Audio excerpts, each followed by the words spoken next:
dan bersamamu dan bersama roh. Inilah Injil suci menurut Lukas. Dimuliakanlah Tuhan.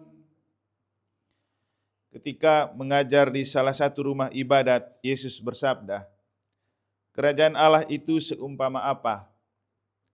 Dengan apakah aku akan mengumpamakannya? Kerajaan Allah itu seumpama biji sesawi yang diambil dan ditaburkan orang di kebunnya. Biji itu tumbuh dan menjadi pohon, dan burung-burung di udara bersarang di ranting-rantingnya." Dan Yesus berkata lagi, "Dengan apakah aku akan mengumpamakan kerajaan Allah? Kerajaan Allah itu seumpama ragi yang diambil seorang wanita dan diaduk-aduk ke dalam tepung terigu 3 sukat sampai seluruhnya beragi." Demikianlah sabda Tuhan. Terpujilah Kristus. Bapak, Ibu, saudara-saudari, adik-adik dan anak-anak sekalian yang saya kasih dalam Tuhan. Untuk yang sudah ikut misa tadi pagi pasti sudah mendengar khotbah tentang kenapa Yesus suka memakai hal-hal kecil untuk mengumpamakan kerajaan Allah yang begitu besar dan luas. Karena kerajaan Allah ini bicara tentang kenyataan di dunia dan di akhirat. Makanya kalau kita mendoakan Bapa kami, kita bilang, "Bapa kami yang ada di surga, dimuliakanlah namamu, datanglah kerajaanmu." Artinya, kerajaan ini bukan di dunia tempatnya, tetapi di akhirat atau kita namakan di surga. Tapi kita ingin agar kerajaan itu sudah kita bisa rasakan di dunia ini. Itulah kita minta dalam doa Bapa kami, dan Yesus pingin supaya kita meminta itu supaya di dunia ini kita sudah bisa menikmati kerajaan Allah yang sering kita sebut dengan surga. Tujuan akhir hidup kita itu masuk surga. Tapi di dunia ini kita hidup untuk menginvestasi surga. Seringkali saya mengatakan cara terbaik untuk menginvestasi surga adalah ikut misa. Karena misa adalah perjamuan surga yang bisa kita rayakan di dunia. Supaya ketika kita sudah terbiasa dengan perjamuan surga di dunia, pasti otomatis kita masuk surga. Karena di dalam misa kita mencicipi Yesus secara utuh dalam sabda dan tubuh dan darahnya. Maka kalau kita sudah menyatu dengan Kristus, Kristus tinggal di dalam kita, kita tinggal dalam Kristus, apa yang kita takutkan dengan kematian? Kematian itu hanya sekedar badan yang tak berdaya, tetapi hidup tetap terus berjalan karena roh. Misalnya, ketika kita mendoakan saudara kita ini, Henrikus yang telah meninggal 40 hari yang lalu, kita sudah tidak bisa melihat badannya lagi, namun bukan berarti kita tidak bisa berjumpa dengan dia. Buktinya, kita mendoakan dia sekarang itu karena kita percaya bahwa dalam doa dan misa ini kita mengalami sebuah perjumpaan antara surga dan dunia. Dan bicara tentang kerajaan Allah, Yesus itu selalu memakai perumpamaan karena susah dimengerti. Kalau dalam bahasa ajaran iman itu misteri. Misteri itu sesuatu yang tidak mudah dipahami dengan menggunakan akal budi manusia yang terbatas. Maka Yesus itu mengumpamakan kerajaan Allah dengan macam-macam cara. Dan dalam Injil hari ini, Yesus mengumpamakan seperti biji sesawi dan ragi. Tadi di gereja saya bilang, small is beautiful. Yang kecil itu selalu indah dan menarik. Dan kalau mau menikmati kerajaan Allah, maka mulai dari hal-hal yang kecil. Maka ada kata-kata dari Santa Teresa, mari kita melakukan hal yang kecil dan sederhana dengan cinta yang besar, dan melakukan hal-hal yang daripada melakukan hal-hal yang besar dengan cinta yang kecil. Jadi melakukan hal yang kecil dan sederhana dengan cinta yang besar. Itulah kerajaan Allah. Nah, Bapak Ibu saudara-saudari, tadi saya coba tengok ke atas. Lihat itu nama koperasi. Koperasi konsumen namanya Sada Rohajaya. Ketika kita berdoa untuk saudara kita yang sudah meninggal, maka sebenarnya meninggal itu menjadi berharga kalau kita sadar akan roh Allah yang membuat kita jaya. Jadi sadar rohajaya itu sadar akan roh Allah yang membuat kita jaya melalui kebangkitan.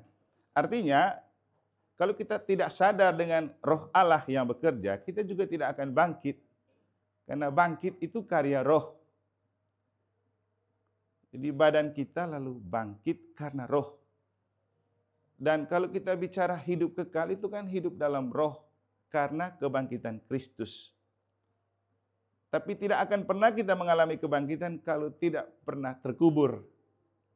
Makanya dalam gereja Katolik itu memang paling baik kalau orang mati kubur dulu. Memang juga ada kremasi kan. Tapi kalau saya sih baiknya kubur dulu.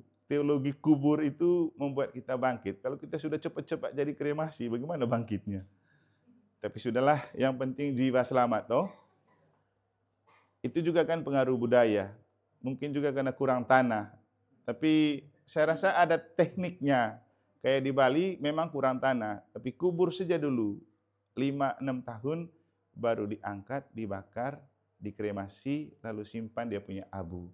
Saya rasa itu lebih bagus daripada kita masih mentah-mentah sudah dibakar. Aduh, masih berdarah loh kita sudah dibakar, kasihan. Lalu apa yang bangkit? Karena kita itu punya iman, percaya pada kebangkitan jiwa dan badan. Tapi sudahlah, kita kembali ke sadar akan roh Allah yang membuat kita jaya jauh lebih baik daripada berpikir tentang badan.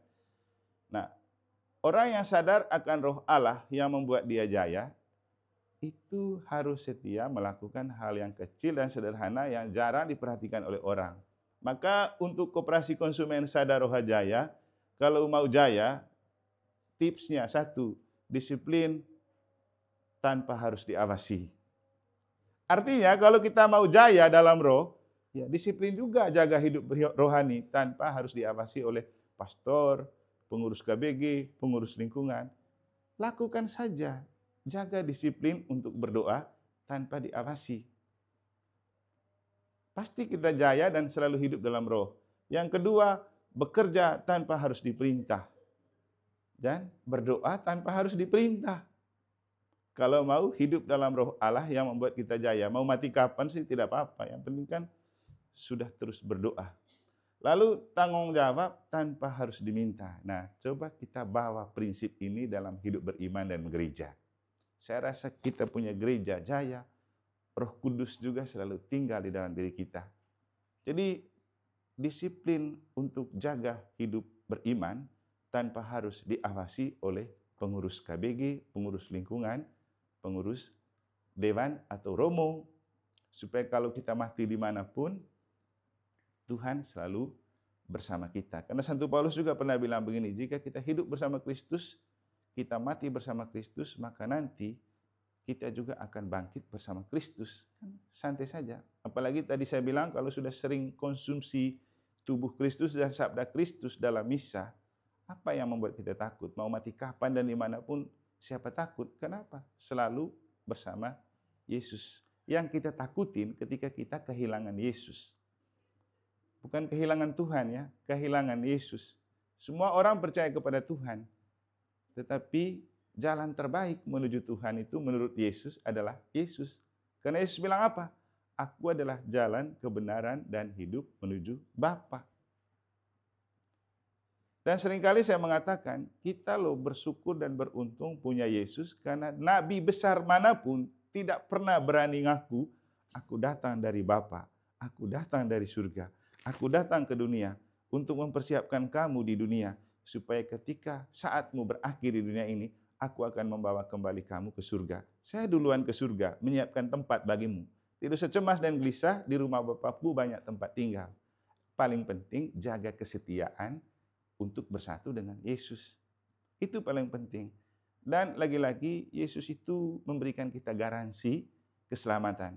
Dan Yesus datang ke dunia untuk mempersiapkan kita, supaya hidup di dunia ini tidak mubazir, dan supaya di dunia ini kita sudah menikmati kerajaan Allah. Seperti yang saya katakan tadi, kita diajar oleh Yesus untuk berdoa Bapa kami. Salah satunya supaya kerajaan Allah itu datang. Dan kalau kita sudah hidup dalam kerajaan Allah, berarti memang kita juga akan masuk dalam kerajaan Allah ketika hidup di dunia ini berakhir. Maka Bapak Ibu Saudara-saudari, penting untuk kita menyadari keberadaan kita sebagai kekasih Kristus. Yang dalam bacaan pertama oleh Santo Paulus dilukiskan dengan bahasa, kita itu mempelai Kristus. Memang dia berbicara tentang hubungan suami istri bisa juga dimaknai dalam konteks hidup suami istri, tapi dalam konteks kita semua yang tidak bersuami istri juga seperti saya nih kan, kita coba melihat betapa berharganya kita di hati Kristus dan Dia menganggap kita sebagai mempelai terbaik. Ya, kamu sendiri bisa membayangkan kalau dianggap sebagai kekasih, itu berarti beri habis. Dan itulah yang dilakukan oleh Yesus untuk kita. Dia menganggap kita kekasih, mempelai.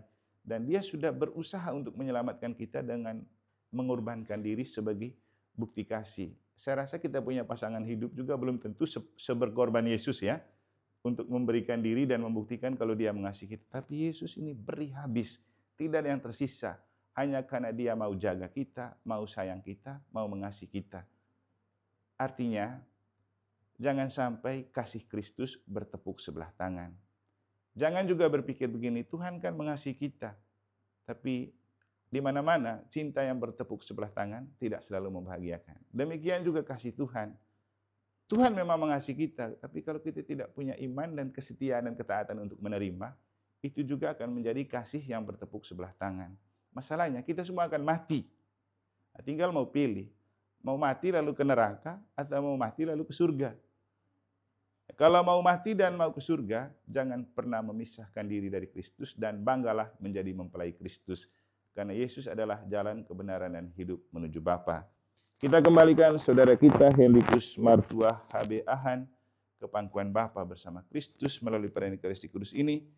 Kita juga menyerahkan Ibu Mertua Linda Boru Purba yang telah meninggal 10 tahun yang lalu juga ke dalam kerajaan Allah melalui Kristus, melalui perayaan Ekaristi Kudus ini. Semoga Tuhan memberkati.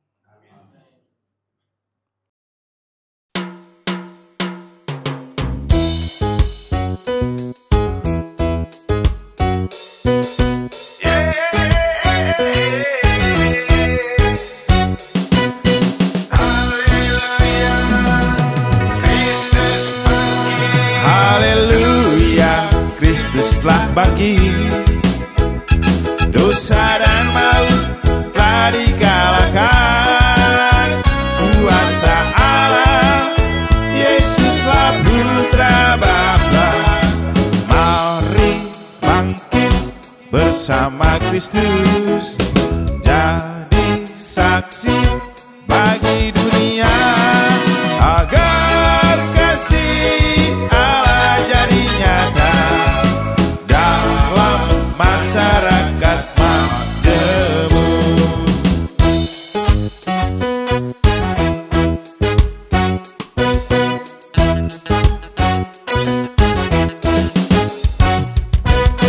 Yesus merajut persaudaraan, malam berjamuan bersama kekasih. Ada kekasih yang tak setia, Yesus